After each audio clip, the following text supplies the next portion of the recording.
Hey everybody, welcome back to the Brainiac Baseball 1980 Detroit Tigers season replay. Today we have the first game in a three-game series against the first place Toronto Blue Jays. We're back in Detroit after 7 games on the road versus the Yankees and the Twins.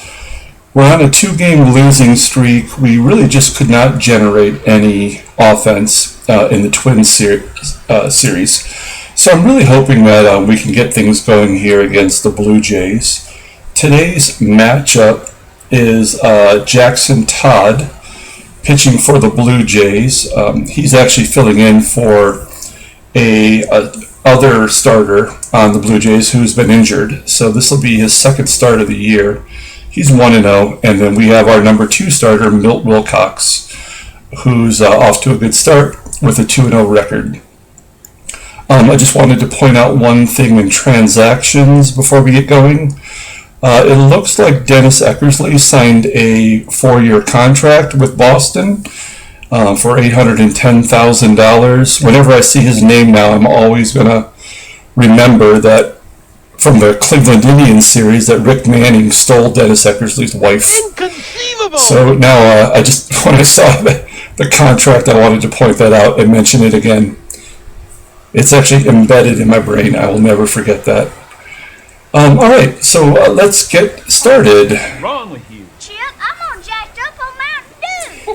As always, I really appreciate everyone who's been following along. Like and subscribe, please. I appreciate that. And as I mentioned before, in the description below is all the other Brainiac Baseball social media sites. So you can click on any of those and you'll see some more wonderful things that we do. So here we are with Milt Wilcox, as I mentioned before, off to a 2-0 start, looking pretty good. Everybody in the bullpen is ready to go. They've been doing really well in the last 2 series, actually. John Hiller had that grand slam that he gave up like 3 series ago against the Yankees. So his ERA is going to take a while to come down, but he's pitched pretty good his last 2 appearances. So not overly concerned about the bullpen at the moment. Here's a lineup for today. Jackson Todd is a righty, and so we have mostly our lefties. Jason Thompson is in a huge slump. He hasn't had a hit in the last 3 games, so I've brought in Tim Corcoran to play for him today, and everyone else is the same. Let's get started here. So the Blue Jays are batting first, and I'll give you some information about the Blue Jays players as we go along. So here's Milt Wilcox facing off against Otto Valise. I like the Toronto's Blue Jays uniforms here in the game. Fairly accurate, I think. Wilcox pitching to Steve Brown, who gets a base hit to the left side. And that brings up Barry Bonnell, who lines out to center field. And the number 4 hitter is John Mayberry. He's off to a good start, looks like. Batting .322 with 4 home runs. But he flies out to right, and we're moving to the bottom of the first. Facing off versus Jackson Todd. Did a little bit of research that I did for him. He was drafted by the Mets in 1973, and then in 1974 he was actually diagnosed with cancer. And they gave him like a 20% chance of living, but he had 7 months of chemo and came out of it 30 pounds lighter. But the cancer was gone, and he ended up coming back to play in 1975, and then by 1977 he was in the starting 5 for the Mets. Mickey Lolich, former Tiger Mickey Lolich, had just retired, and they stuck him in the starting lineup there for the pitchers, and looks like he did all right. And then, of course, he was eventually let go by the Mets, and he came on board with Toronto. So just some really interesting history there with Jackson Todd overcoming cancer. Whitaker leads off by signaling to center. It doesn't look like a good idea to run on Barry Bonnell, who's got an 87 arm, so we're going to say no. I find your lack of faith disturbing. Yeah, if you've been following along, you know I do this every time Whitaker gets on base. I'm going to hit and run with Trammell. I think it's only worked once, but hey, there's number 2. That's going to make it first and third. And that brings up Steve Kemp. Let him swing away, and he does, and that is going to be out of here. Nice. So that's a rude greeting for Jackson Todd as we get 3 straight hits. That's Kemp's 4th home run to lead the team. And let's see if we can't get another rally here going. Parrish weakly flies out to right, and Hebner comes up. He's also really struggling, but my only other option is Brookins, and he's, if you've been following along, you'll know that he's really struggling too. Champ Summers at a base hit? Yeah, it falls in. Another really strong outfield arm. I'm going to say no. Are you going to listen to a big dummy, or are you going to listen And that brings to up me? Tim Corcoran.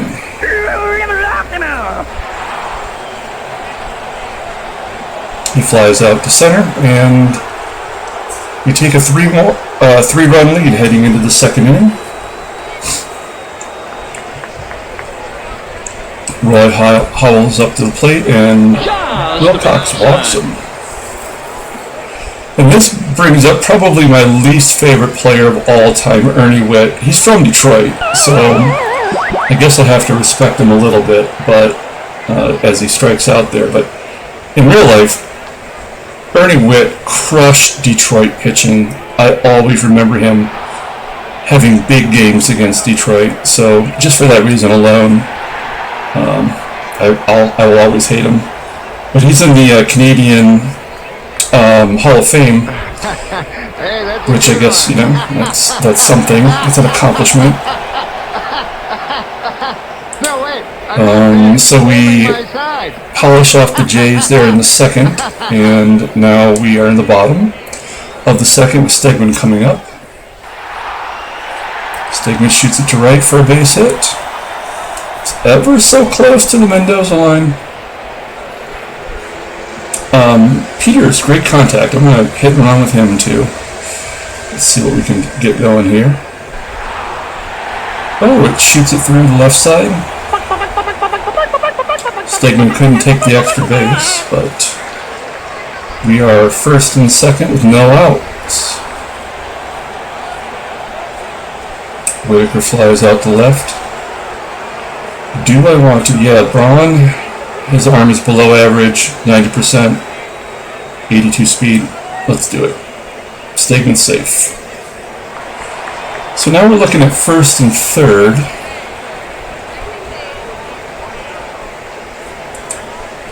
Let's try the old hit and run one more time. Is that going to drop in? No. Well, we got a 3-run lead. Let's see if we can't push our luck. Yeah, Stegman's safe on the sac fly. 4-0 Detroit. And here's Kemp, who hit that 3-run bomb in the first. Shoots it back up the middle for a base hit. Got 7 hits on Jackson Todd. Through, not even through 2 yet. Bringing up Parrish, who strikes out looking. So top of the third, looking pretty good against the first place Blue Jays. Bob Baylor rounded out to second. Baylor, Otto Valise, and Let me spell. who else was it? Oh, Garth Garth Orge, all were part of the expansion draft in 1977. And they're still on the team in 1980 here. So it's back-to-back hits with one out. I'm going to guard the line, see if we can't turn two. And I'm like, oh no! How did that get through? Settle down, Beavis. That sucks. Maybe if I hadn't guarded the lines, we might have got that one. So 4-1, and Big John Mayberry is up. He's a Michigan native too. He went to University of Michigan. Hits the ball back to the pitcher. That's 2 down for Roy Howell.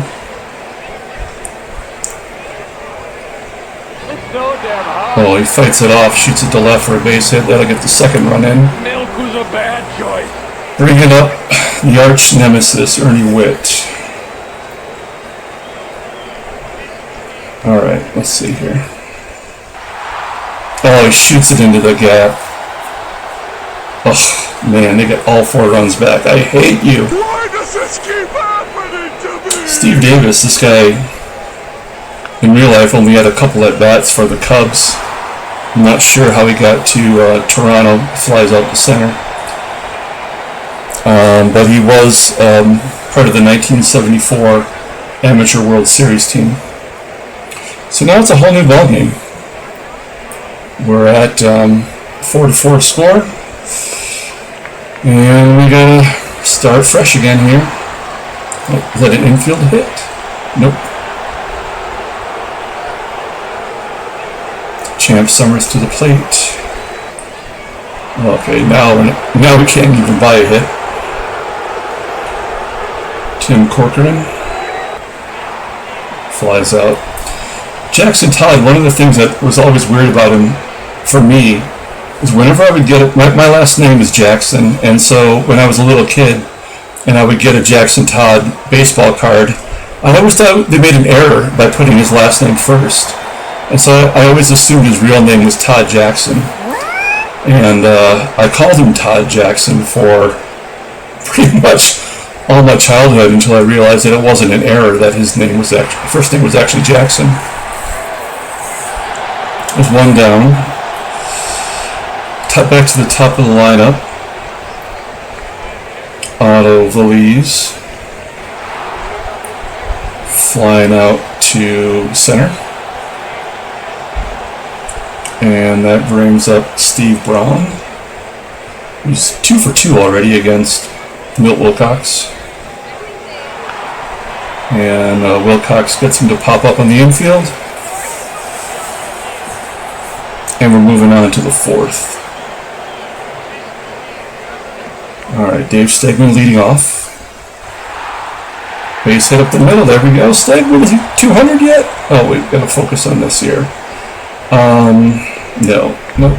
I find your lack of faith disturbing. Oh, so close. Okay, hit and run. We're going to keep doing that. It's worked 3 times this game so far. There we go. 4 for 4 on that. So, 1st and 3rd, no outs.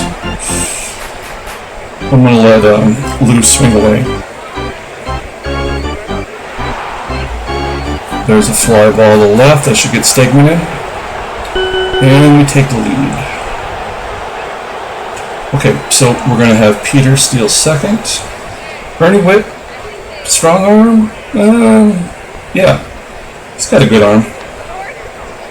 But we're going to risk it. Oh, caught stealing. Personally, I think we got hosed on that call. Alright, bad call on my part. I'll take the blame on that one. Oh, Trammell, base hit. And the inning goes on. So Kemp 2 for 2 with the home run. And he shoots it to left, 3 for 3. That's 11 hits given up by Jackson Todd. Let's see if Parrish can get a big knock here. That's off the wall, is out. Yes! This crowd is That's our second 3-run home run of the game, and Parrish's second of the year. And that chases Jackson Todd from the game, bringing in Mike Willis. Mike Willis looks like he was part of the expansion Toronto Blue Jays, and maybe he might even be their closer. Ouch, 16 walks. Settle down, Beavis. And with 8 strikeouts. Oh no, this is his first appearance this year, so this is... Well, he was terrible in 79. But he's a lefty, and we got some lefties coming up, so maybe that's why they brought him in. And there goes Hebner getting a base hit off a lefty. It's crazy. Champ Summers. Oh, that could be 2. Oh no, we only need 1. My bad. So, top of the 5th. Milt Wilcox hanging in there, sitting at 70 pitches. This is probably his worst start of the season, as he strikes out Barry Bonnell. And that brings up John Mayberry. Oh, Mayberry just shoots it right through Whitaker.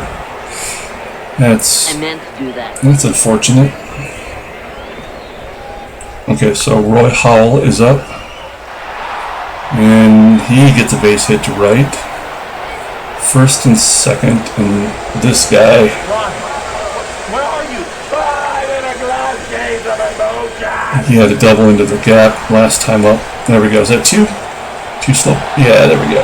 No problemo. Howell was a 68 speed, and Ernie Whitt's a catcher, so that could not have went any better.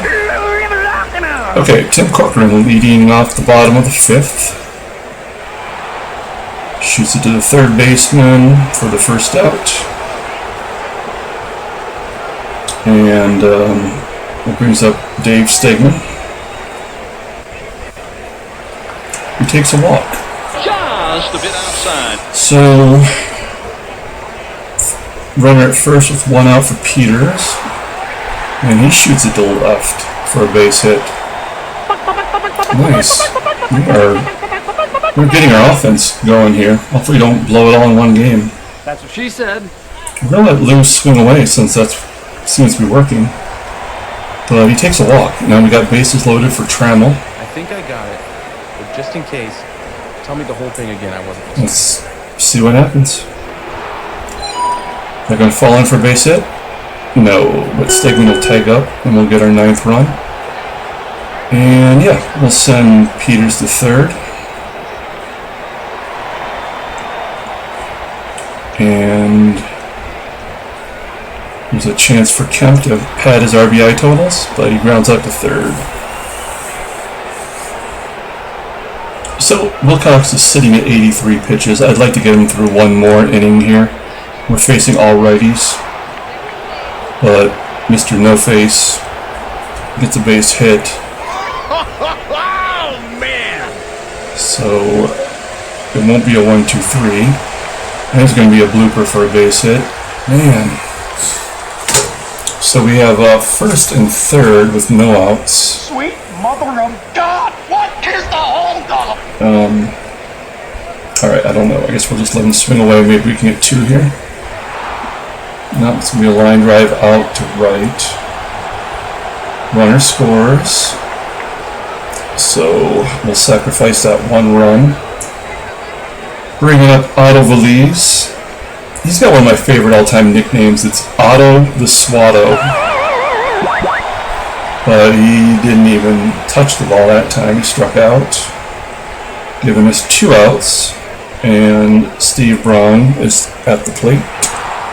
And that's going to be a long fly ball to center. But Stegman tracked it down. So that'll be the last inning for Wilcox. I'll be bringing in someone else here. Parrish just either hitting a long ball or he's just dribbling it back to a fielder. 2 down for Champ Summers. There we go, he rips it into the gap. Is that 2? Yeah, that's an easy 2. And once again, Tim Corcoran. Oh, he shoots it down the line. That'll get Summers in. And a double for Corcoran. This is our 10th run. This is our best offensive output. You know, the Blue Jays are a first place team. And as I mentioned in the opener, Jackson Todd is only filling in as the fourth starter right now because of an injury. So maybe we're just able to take advantage of a poor starting pitcher. So we're going to take out Wilcox, and Schatzeder's had a couple games off in a row, so we're going to bring him in to face. We got a righty, then 3 lefties coming up. So bringing in Schatzeder against Barry Bonnell. He grounds weakly to Trammell for 1 out. And that'll bring up John Mayberry. I thought this was interesting. So John Mayberry was on Kansas City. And Kansas City had Clint Hurdle coming up, who was a touted prospect. And so in 1978, they sold John Mayberry's contract to Toronto. And it was alleged that he had a really bad drug problem. Mayberry did, that is. And so they just kind of wanted to get rid of that issue on the team. And he went to Toronto, and he had a good year that first year in 1978. But that was his age 30 year, and by age 33 he was out of baseball with 2 really unproductive years after that first season. So I really don't know, but you have to speculate that maybe John Mayberry's drug problem was a big factor into him leaving baseball by age 33, because if you look at his stats, I'll pull it up real quick. I mean, this guy's crushing it. 300 RBI season, 2 years with walks over 100, and then, you know, this was the first year that well, you can see here, these were the 2 years leading up to him going over to Toronto, and his numbers had really fallen off. So, I don't know. Again, just speculation. So, Mike Willis facing off. He's still in there, pitching alright. And Peter's leading off here, flying out to left in the bottom of the 7th.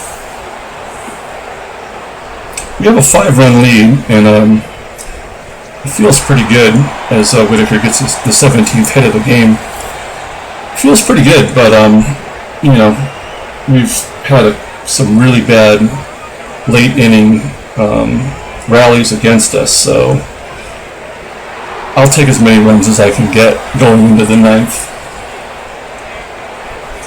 Trammell flies out for the 2nd out, and that brings up Steve Kemp as Willis is now tired. Kemp grounds it to 3rd, and that'll be 3 outs.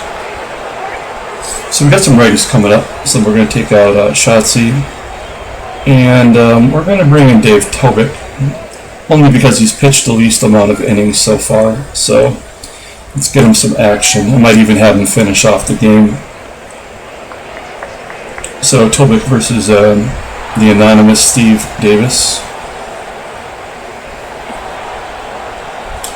And that brings up Garth Orge. Garth Orge's son, Cale, was in the Tiger system. He was drafted by the Tigers and spent 6 years in the minors, but never made it to the big leagues. Bob Baylor base hit. I know I have a Cale Orge Bowman baseball card somewhere in my collection. Oof, wild pitch by Tobik. So a wild pitch usually means a base hit for a run scored, but we'll see. Yeah, that's what happens, of course. So that'll be the 6th run. Still have a 4-run lead, but now I'm you know, starting to feel a little bit of stress. There's another base hit. So this will be Tobik's last. batter. And that's going to be a ground ball to third. And we get out of it. Just one run on the board there. So they switch pitchers again. They're bringing in Tom Buskey, who in '79 was 6-10, all in relief for Toronto. It's a lot of decisions for a relief pitcher. Lance Parrish flying out to left in the bottom of the 8th. Bringing up Richie Hebner. Lays the fly ball to center. And Champ Summers. Oh, Champ crushes it. This crowd is wild. 421 feet for our 18th hit. You got like 3 feet of air that time. That's his second home run. Tim Corcoran grounds out to short, and that is it for the bottom of the 8th. Now we're heading into the 9th, and we're going to bring in a lefty to close us out. We're going to bring in Hiller, see if we can't get his ERA down. Am I right or am I right or am I right? Right. Facing off against John Mayberry, who line drives to third. Roy Howell to the plate. Base hit to left. I knew it couldn't go 1, 2, 3, and that brings up Ernie Whitt, who's already grounded into 1 double play. So let's see if we can get him to go into 2. Oh no. Takes a looking for the second out. And that brings up Steve Davis. He's going to have a fly out to center. And that'll do it. We'll take that 11-run scoring there. We need that for sure. So we'll pull up the box score. Thanks for watching, everybody. I really appreciate it. Please like and subscribe. And I'll put Jackson Todd's newspaper article about his cancer recovery in the description below, along with all the other Brainiac baseball social media sites, in case you're interested and want to read. Thanks again, everyone. Have a great night.